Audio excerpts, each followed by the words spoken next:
Flint's water is still not safe to drink, and the governor says his staff misled him. A controversial school reform plan and Michigan GOP delegates hold the trump card. Stay put. MiWeek starts right now. Did you know Gordon Food Service was started by a 23-year-old entrepreneur as a butter and egg delivery business more than a century ago? In 1948, school teacher Gerard Wendell Hayworth borrowed $10,000 from his parents to start a woodworking operation in his family's garage. It's now Hayworth Incorporated. These are just some of the ways Michigan's pioneers started out as small companies with big ideas. We are business leaders for Michigan. We are committed to making Michigan a top 10 state for jobs, personal income, and a healthy economy. Funding is also provided by Delta.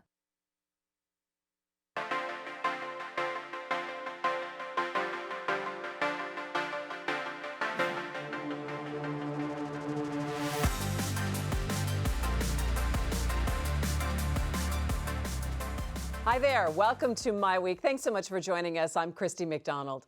It has been a big news week in Michigan again, from the environment to education to the presidential election, and we have it all covered for you tonight from a different perspective. So coming up tonight, the results of new tests on the safety of Flint's drinking water, plus the governor places some blame on his staff. We will take a look at the latest in the water crisis.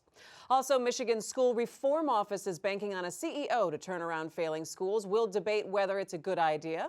And presidential candidate Donald Trump calls the delegate voting process corrupt. We'll talk about what happened when Michigan Republicans gathered to choose their national delegates. But we do start with the Flint water crisis. The latest tests show that lead levels in the water are still high and do not meet federal regulations. Virginia Tech professor Mark Edwards presented his findings this week. Take a look. Flint is not yet meeting the 90th percentile lead action level, and for that reason, people have to continue using bottled water and filters until further notice. The other thing that we want to emphasize is just because you had your water tested once and it was safe does not mean that your water is safe to drink. You should still be using the bottled water and filters to protect yourself and your family. There are very positive trends. There's no doubt the system is in much, much better shape than it was in 2015 in terms of lead levels, consumer complaints about red water, and also iron levels in the water. And the system is definitely on its path to recovery, but we've got to get more water flowing through the system to enhance that. And many Flint residents still are not using the water because they fear the filters won't stop the contamination. Plus, they want to reduce their water bills. But meanwhile, Governor Snyder is blaming his staff for misleading him about the severity of the problem. And that is where we begin our MiWeek. We begin tonight, with our MiWeek contributors, Nolan Finley of the Detroit News, Stephen Henderson of the Detroit Free Press. Guys, it's good to see you. You know, we had a show last week, but we were actually secretly on vacation. We recorded that show, so it's nice to see you all back here this week. You're not supposed to draw the curtain. You mean we're not supposed to tell them about the magic of television? Oh, no. All right, well, you know what? I always love it when I'm away for a while and I come back and I'm getting caught up on the headlines, and I always say, gosh, I can't wait to sit down with Stephen and Nolan and talk about this. And the one thing that caught my attention. I say that. I do say that. No one else says that, but you are lucky that I say that. In talking about what Governor Snyder said this week, again, he was at a forum and addressing everyone, saying his staff misled him in terms of the Flint water crisis. And I'm sitting there thinking, it took him so long to come out and even take responsibility for what had happened in Flint. And now, Nolan, let me start with you. Is this almost too much, saying, well, I am the head of this, but it was everybody else around me, my staff's problem? When does the governor need to stop bringing this up? Well, 6 months ago. I think, he didn't wait that long to take responsibility. He did say, hey, this is my fault, I'm sorry. Once you do that, you got to stick with that. You can't go pointing the finger everywhere else. And, everybody knows there were failures throughout the government, throughout the bureaucracy. He pointed out that a couple of incompetent bureaucrats didn't even exercise common sense, was how he put it. But still, it's beyond that time. People have made up their minds how they feel about the governor and his role in this. His only message should be, what is going on to fix this situation? Here's what we did today, here's what we're going to do tomorrow. And going back and saying, well, gosh, these two bureaucrats in these two departments made mistakes, or my staff didn't tell me what I need, it's not helping, it's not productive. Once you say, I accept responsibility, you got to accept it and shut up. All right, do you agree? I actually do agree, and I think he should be focused on here's what's going on going forward. I mean, he's got a supplemental ask for Flint that's still not through the legislature. They're holding it up. He should be out clobbering them in public, saying, you know, Republicans in the legislature, for some reason think we ought not pay to fix this. He ought to be going to Flint, I think, to face the people of Flint, which he really has not done yet. I mean, he needs to go and hold a community meeting and let people vent and tell him how they feel. Those are the things that I think repair or begin to repair the sort of trust that got broken here, going back and saying, well, you know, wasn't really all my fault. All of these other people screwed up. Nobody's buying that, number one, but number two, it makes you look petty and not focused on the problem. So every time he brings it up that people misled him, or it was other people, or they didn't give him the right information, do people then sit there and say, gosh, how many people actually lost their jobs over this? Or how many heads have rolled on this? And they're really not that many, Nolan. So then it brings up the question, maybe why is that? Well, part of the reason is civil service. You know, in government, you can't just go in and fire people for making grossly incompetent That's actually decisions. not true. But more heads should have rolled by now, and the process should have started. He's said right along, we're working on that. We're trying to identify those responsible and start the process for dismissing them. But at this point, I think 1 or 2, 3 people have been dismissed. If people made grossly incompetent decision, or if they engaged in cover-up, if they ignored evidence to make themselves look better or to avoid embarrassment, they should be gone. And we haven't seen a whole lot of house cleaning yet. So we're still not through that process, or then that, I guess, investigative process. So, but Stephen, you say that the governor should be, you know, kind of rattling the cages and making sure that the legislature comes around and gets the money to Flint where it needs to be by I think, continuing to talk about the blame game. Do you think he's lost all clout and ability to be able to get people to come and do what he needs them or wants them to do? Well, I mean, he didn't have a lot of clout with his legislature before Flint. I mean, he hadn't been able to get them to do almost anything he wants them to do. But here's an example of where the public is on his side. I don't think there's anybody who thinks they ought not be sending money to Flint to start repairing what got broken.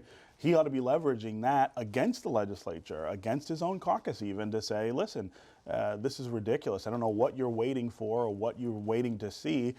People need this assistance, and you got to vote on it. But I mean, he's been ineffectual at that kind of politicking since he was elected. I mean, this is not what he does well. Here's another example, though, of an opportunity that he's missing.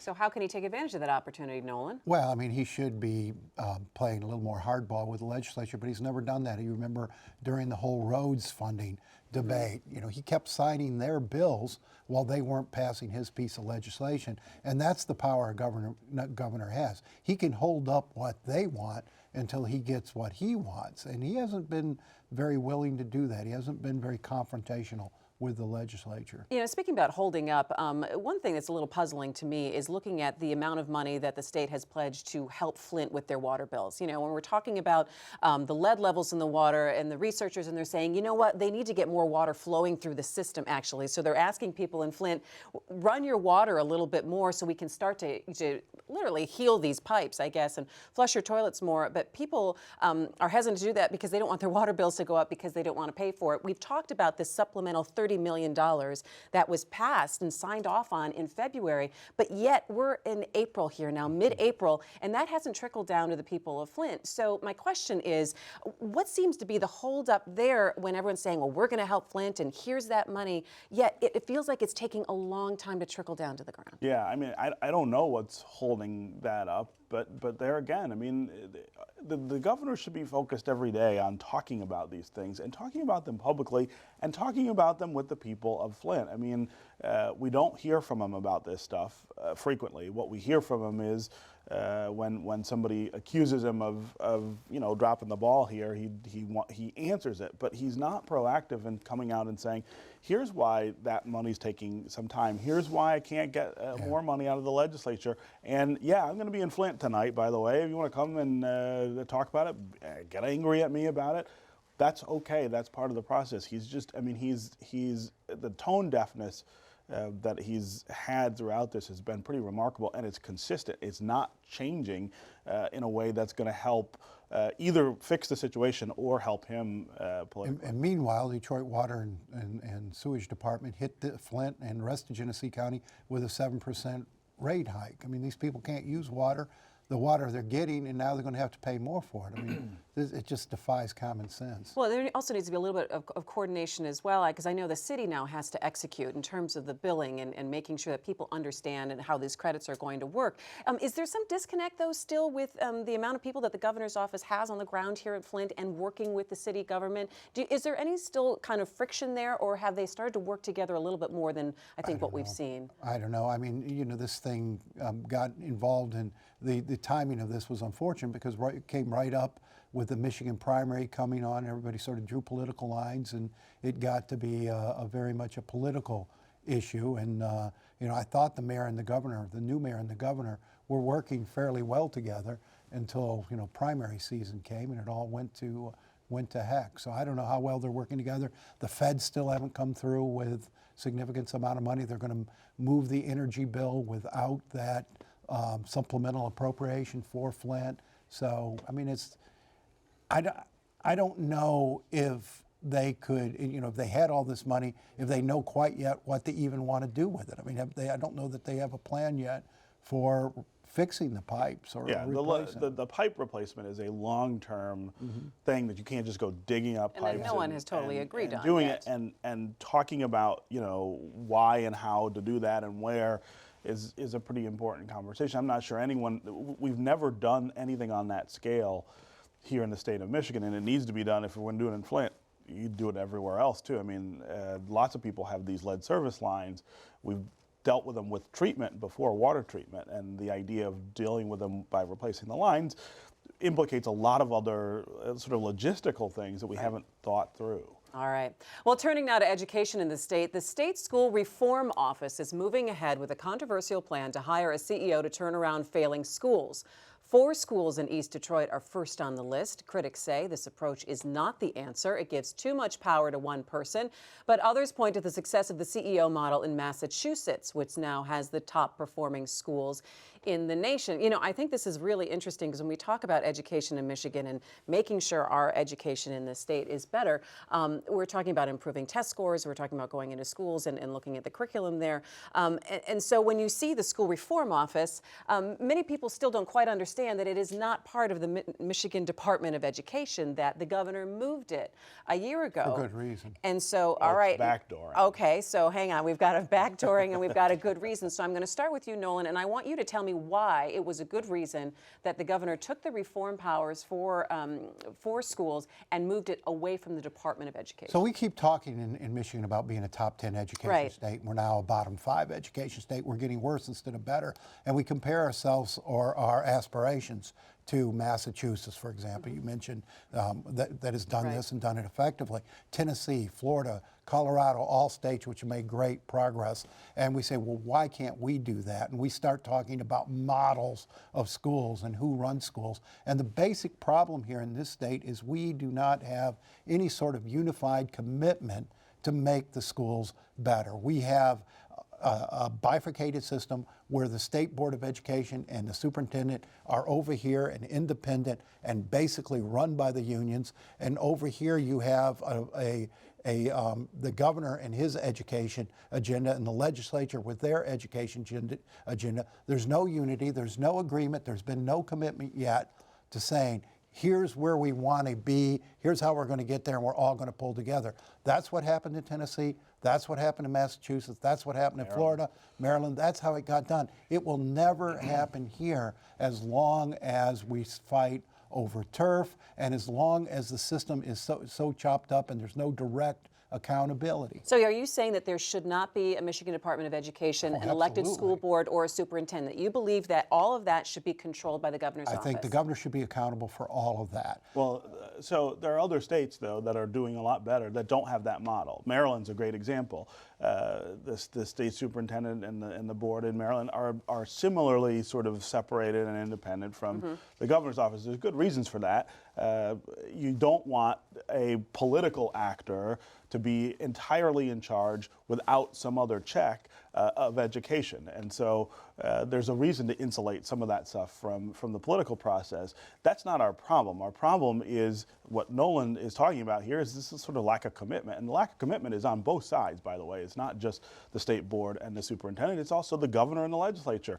They are ideologically driven. They believe, they have deeply held philosophy that they think will work. There's no proof that it works. They're not willing to use metrics to judge what they're doing. They just want to go ahead and do it. And that's what this school reform office was about. It was about backdooring this ideological push to make schools look a certain way because that's what they believe they should look like. What that was about was a frustration with the fact that the MDE, the Michigan Department of Education, and that state school board absolutely have no commitment to reforming schools or to making dramatic change in schools. If you look at the things that the governor has proposed, these are the very things that are working in those places. Some of them. You're talking about. Those places have stronger teacher accountability. They have stronger principal accountability. They have a more direct oversight over funding and what have you.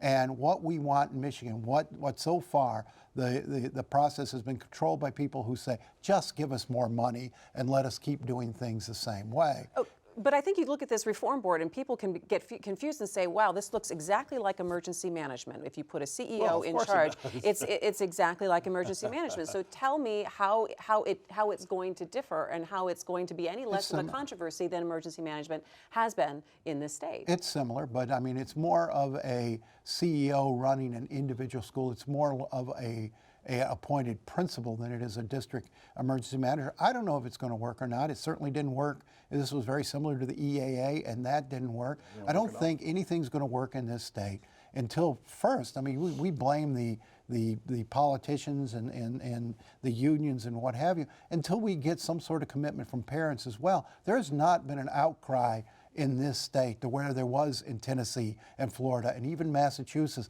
that we need to do better, coming from the parents, coming from the people whose children are being cheated. I mean, what kind of outcry would you like to see? What do you think that you need to see? Because I talk to a lot of parents. My kids are in schools who are not pleased with what's going on. And this week actually starts the M steps. By the way, you've got kids in school right now, which is a totally different measurement of of kids how are doing. But what would you say would constitute a push by the parents? What do you want to see? Those parents you talk to, how much time do they take before they go in and vote in a school board election to figure out who they're voting for? I mean, it's the least participated election, and people have no knowledge of who they're elected. Parents got to care more about what's going on in their schools, and they have to demand better from the people they elect to lead the schools. I think in Michigan, you look at the polling, people think their schools are just fine, and meanwhile, the test results show we are among, not just urban schools, suburban schools, outstate schools, rural schools, as a whole, we are among the worst performing states in the country. I think also a big concern is what you just said is a couple minutes ago was the lack of connectedness, that it feels like there's not one similar plan or page that everyone's on, that you've got the MDE operating over here, and now you're going to have the governor's reform office, and you know that while everyone wants to make Michigan great again, that there's competing interests here. Yeah, there are, and again, the interest of the governor and the legislature here is purely ideological. If you look at the money that is coming into their pockets from GLEP, from the charter school lobby, from the DeVosses who fund GLEP also, but also directly fund these legislators, I mean, it's essentially controlling the conversation from that side. And look, that's the way politics works, but it is an ideological belief that they are pursuing. It is not a standard of excellence that they're setting out and saying, well, this is what we're going to achieve. They're saying, this is the way things have to be done. They have to be done like business. They have to open up to charters, unregulated charter environment. And look, that's not worked. That's not worked for 20 years in this state, and we've tried that. it's as much of a failure as the public school system was. And so to say that it's the unions and the MDE and not cast equal blame on the other side is part of the problem. Meanwhile, the MDE, the Democratic board members that control the Michigan Department of Education, call the unions the funders, and they do nothing without approval by those unions. That is not where reform. So you got both sides held captive. That's not by where special reform interests. is going to come from. You've got to get a uniform strategy, and you have to get a uniform commitment. In Tennessee, the business community led it. They said, enough of this. These schools are holding our state's growth back, our potential back. You look what's happened in the schools there and correspond it to what's happening with the economic growth in that state. It's phenomenal. So you think it's going to take the business leaders to do some kind of push, some K I think you're starting to see them involved more, or starting to figure out how to get involved. But nobody wants to touch this because it is such a political tar baby, and we've never been able to come to any sort of consensus. Well, unfortunately, it's because in politics you can't admit it's all got to be your side or nothing. Well, there is no give and take. So exactly. then let me ask you this then. So if Michigan does want to be the top 10 state again, we had Brian Whiston on here at the beginning of the school year saying, I've got this plan that we want to make Michigan get to be a top 10 state, and he's the state superintendent. Yeah. Who gives, I guess, in this conversation? So you've got to have somebody who starts championing excellence and measured excellence as opposed to their side, and the governor's as guilty as anybody of not doing that. He's championing one side of the political equation and not saying, well, look, even if you want to pursue that side, let's put some infrastructure in place to make sure that it achieves what it's supposed to achieve. And when it doesn't, let's admit that it's failed and go do something else. Oh, no one wants to admit failure, though, Nolan, right? Well, I mean, I think he's come to admit failure with the EAA. But I mean, I think it's more Emergency than management, EAA. He hasn't done anything that's really worked. I right? think what we have here and what we have to get to here is a recognition that our schools aren't what they were 30 years ago. And Michigan still thinks their schools, I mean, they scoffed at Mississippi for the longest time. Our schools now are no better than Mississippi's, and Mississippi's are headed this way while ours are headed that way. There are models out there we know work. There are other states that are doing things we could do here, but we haven't yet decided that that's what we want to do. All right, and now to a topic that we can all agree on, the latest in the presidential campaign. In an unusual move, Paul Ryan held a press conference saying, he's not going to get into the race no matter what happens. And although Donald Trump picked up the most Michigan delegates at the state GOP convention, he contends the entire delegate process is rigged. We have 3 minutes left, gentlemen. What's been happening here in the latest week is just, again, another amazing look at the twists and turns of the presidential election. But Nolan, get me caught up to speed on the Republicans in the delegate race here. Well, I was up there at their convention last week. It was really a fascinating thing to watch. And, Cruz got outsmarted there. He outsmarted Trump in Colorado, but Kasich and Trump supporters sort of ganged up on him in Michigan and, and pretty much assured he's not going to get much out of Michigan on a second ballot where his hopes lie. He's not going to capture the nomination. There's not enough delegates left for Cruz to win it. And so now what you're seeing is everybody looking toward Cleveland and a brokered convention. Trump desperately trying to get to 1237. I don't think he's going to get there as long as it's a three-man race. And so now folks are starting to maneuver for that second and third ballot. And you're seeing it all over the country, these delegate selections aimed at who might be turned on a second ballot. Yeah, it's really interesting too. Trump's complaining, the system doesn't work, it's rigged. People shouldn't be happy with this system. It's the power trying to control people's votes. Can he really claim ignorance in what's happening in Colorado and the rules? I don't know if he's ignorant or not, but I mean, he's not wrong either. I mean, it is rigged, but that's the party system. I mean, these are not part of government. I mean, the sort of elections that we're having now are not to elect government officials. They're to elect representatives of parties, which are independent organizations which set the rules the way they want to. And neither his supporters nor Sanders' supporters seem to understand that. Sanders out there howling about the super delegates and all of this. That's the rules. That was the rules. Those were the rules when he started. And if you want to change that, the way to change it is to become a member of the party, rise in the ranks and make the argument to do it differently. It's not to run as an outsider and demand that everybody play according to and your point and say, rules. look, isn't this crazy? And you know, that was what was really fascinating to watch in Lansing last week. You had, all of these folks just, coming from all different walks of life, just common people coming up there casting their vote, to send somebody to the next level where they'll cast their vote, to send somebody to the next level. I mean, it really helps you understand what's meant by grassroots. And this participatory democracy was very impressive to see. It was messy, and they were fighting over the rules, but they were engaged and What was the participating. strangest thing that you saw in the last Oh 30 my seconds God. we have left? I don't know. How much time do you have, yeah? How many people on the floor with guns? But I thought it was very inspiring to see, your neighbors and the people in the community out there. These aren't folks who'll ever hold office, but, they were striving towards something. And I thought You can argue that maybe the party process is broken or it doesn't work, but to change it, you got to be part of the party. You got to do be it from there. the You outside. got to be in the room. It's a great civics lesson. All right, thanks, guys. It's good to see you. That's going to do it for MiWeek this week. Thanks so much for joining us. Find us at miweek.org and on Facebook and on Twitter. We are there. We appreciate your support for Detroit Public Television. I'm Christy McDonald. Meet us back here next Thursday for MiWeek. Take care.